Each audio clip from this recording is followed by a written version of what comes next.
Yeah, hi, John. You said on the radio show that what you see this game tomorrow as a way to get on a path. And I wondered a path to where.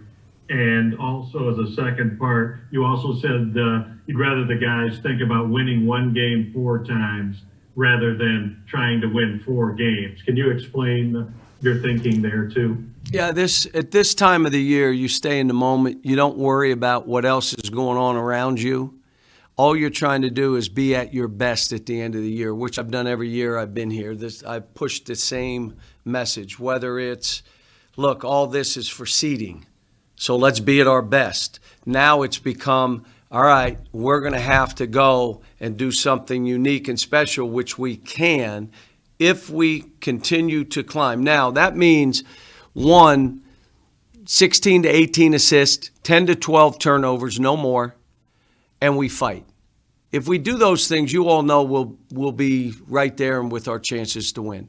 Got to shoot the ball a little bit better than we had the last couple games, and then it all becomes a mindset.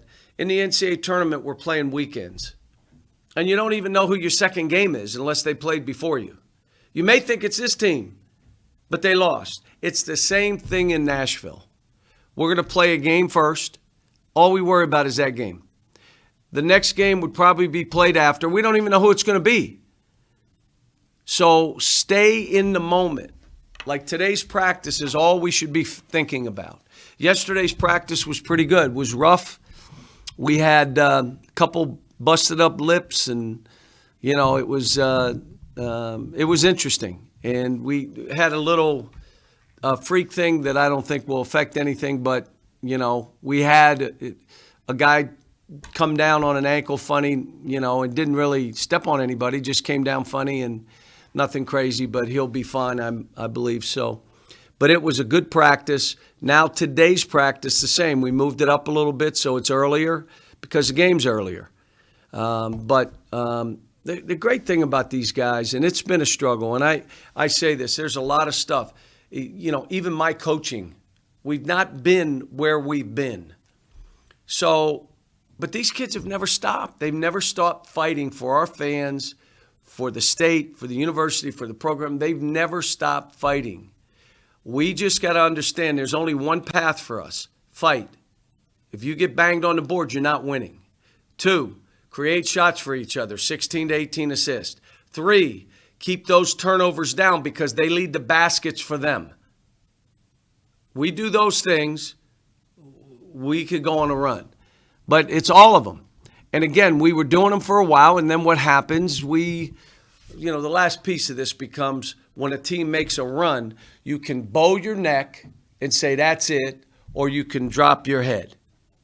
We've been dropping our head. Stop it. Bow your neck.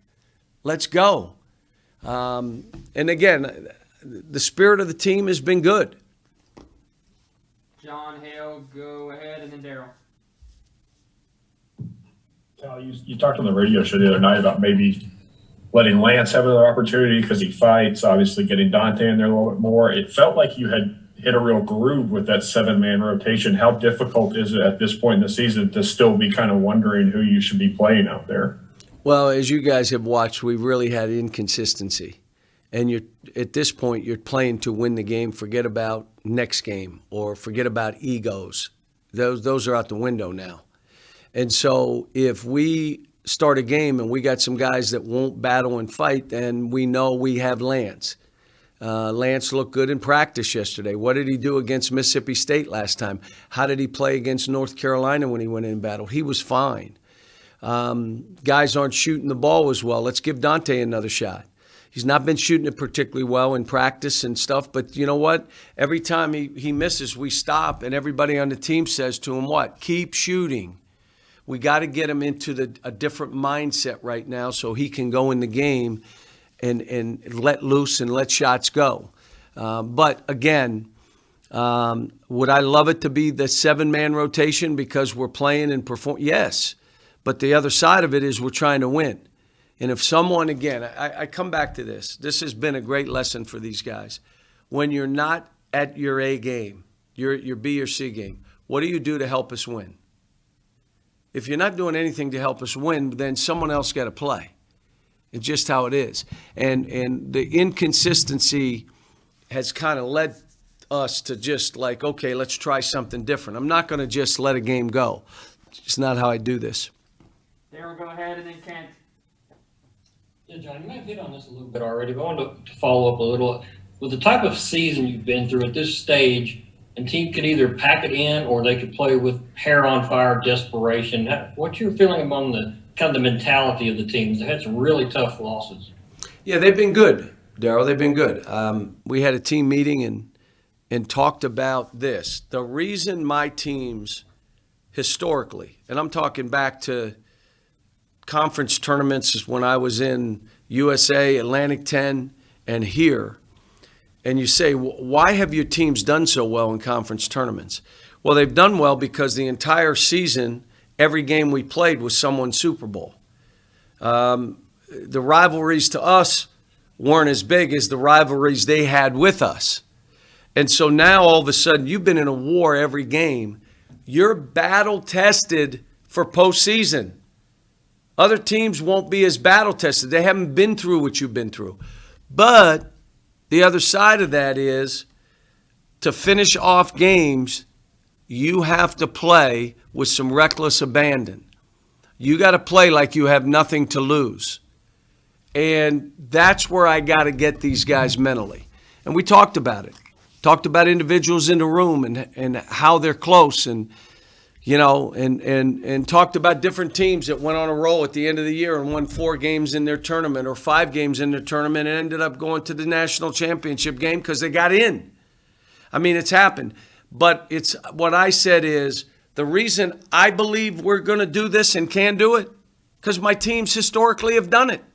So I know what it feels like, but I got to get them in the same frame of mind. And that's what I'm trying to do motivational-wise, but you're also preparing for games. Like South Carolina is going to play a 2-3 zone, a 3-2 zone, a 1-2-2, a 2-2-1. We got to prepare for what they do also, but we've got to understand that these kids are not robots. They're not machines. They don't play great every time out, and we've got to try to figure out, all right, how do we give ourselves a chance to win every game? And I think to this point, you have to admit, that's all you could see. That's what we've been doing and I've been doing. How do we give ourselves a chance? And we've had a chance, and now we got to just push it over the edge. Kent and John Long. John, during that 3-game winning streak, it looked like you guys were really starting to get it and just about ready to take off. But then you had that week off.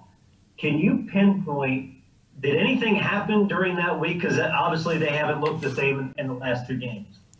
Well, again, the things that we had in those games were we fought, we battled, we out-rebounded. So you could say that time off, I don't know if that time off led them to hearing the wrong things and reverting back to not fighting, not passing to each other. We can do this. You got, and again, that's what the challenge of this has been. We start going, and then we revert. And then you say, what do you revert? Well, you're not fighting, you're not passing, and you got high turnovers because you're trying to hit home runs. Why are you trying to hit a home run? Because you missed 4 straight shots that were wide open and you look bad. I got to do something. And now all of a sudden you make a hero's play that leads them to a layup. We've seen it over and over. And that's a maturity level. And again, the good news of what you said, we've seen ourselves be right there where, all right, if this is who we are, this is going to be some fun. We just got to get back to that. Now, how do you want to finish this? And that's what I'm saying to them. You can paint the picture you want. Our season's going to be 0-0 after Saturday. What is Saturday's game? To get us ready and in the right mindset. I don't know what's going to happen in the game. None of us do. But I know let's do our best and let the score take care of itself. John and Kyle, and we'll see where we're at. Hey, John, it is ironic that in the one year that you're struggling to make the NCAA tournament, your athletics director is the chair of the tournament committee. How frequently do you speak with Mitch, and what words of encouragement has he been giving you during this time? Well, he's called me after just about every game, and he's been great. He and I had talked, if we can do this, this, this, and I said, Mitch, you're right. Let's worry about this, though, first, this one game. Because he would never be in the room if they talked about us anyway. But we knew what the numbers were saying. We knew. And we knew if we could go on a little run here, we were going to be right in the hunt and not have to win the tournament. And so we had talked. He never talked about what goes on in the room. That's, confidential. But he's feeling bad just like I'm feeling bad. And he's encouraging, keep coaching them, keep doing what you're doing. He's in post-game locker rooms at home when we finish the game. He's hearing what I'm saying. And so he's been great throughout this for these kids and for me and our staff. Kyle, go ahead. Yeah, Cal, what is the biggest thing or one big thing that you thought you knew about this team when the season started, that once it got going, it was something else that was maybe a surprise, and whatever that is, how have you adjusted to it? Well, again, with Terrence being out, BJ struggled early. I thought our guard play would be better. And so it changed on the run of how we were trying to play. Terrence being out all that time and then not really being back, we started having limited, okay, what can we do and how do we do this? Playing through the post like we are, it's not something that I've done historically. I've done it once or twice. But you know what? With this team, this is how we have to play. Isaiah, even the people that have recruited him would call me and say, you know what? Wow, has he gotten better? I never thought he'd be there this fast. So he's really developed and really put himself in a great position.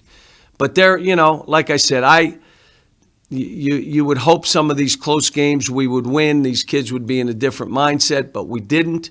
And now this is what's in front of us and what we have to deal with. And so as a coach, I'm just trying to paint that picture. Let's go. We can do this. As you all know, I haven't been in this position since my first year of coaching. And I'm hoping in the locker rooms I'm saying the right things after these games, because I haven't had many of them that I've had to talk. And my thing is they're very short, because there's no reason to pile on these kids right now. And it gives me some time to think about how I want to address the team about what went on and how we have to deal with it. So, but the great thing for me, this team has not quit fighting. They've not stopped. It doesn't mean they're going to play great. It doesn't mean an opponent's not going to come out of the gate and play great, because everybody's doing that. I mean, the games that we could have gotten some people, Florida, we had down 10, 5 straight turnovers. Where we didn't pass the ball to each other, stuff like that. It's had an effect. I mean, going up 6 on Mississippi and ready to go, a steal, a breakaway. All right, let's go. We're going to be up 8 or 9. Let's go. And now all of a sudden, 58 seconds later, it's a tie ball game. And we've done it over and over, and we just got to have somebody on the court. All right, let's stop the bleeding. You either get fouled, do not throw a ball that you can't make or get fouled, or we can't rebound. Make the easiest play you can make. We're not turning it over now. We need that stuff on the court, not just coming from the bench. Guys, we're going to end Coach here so we can get Isaiah in here. Guys, one last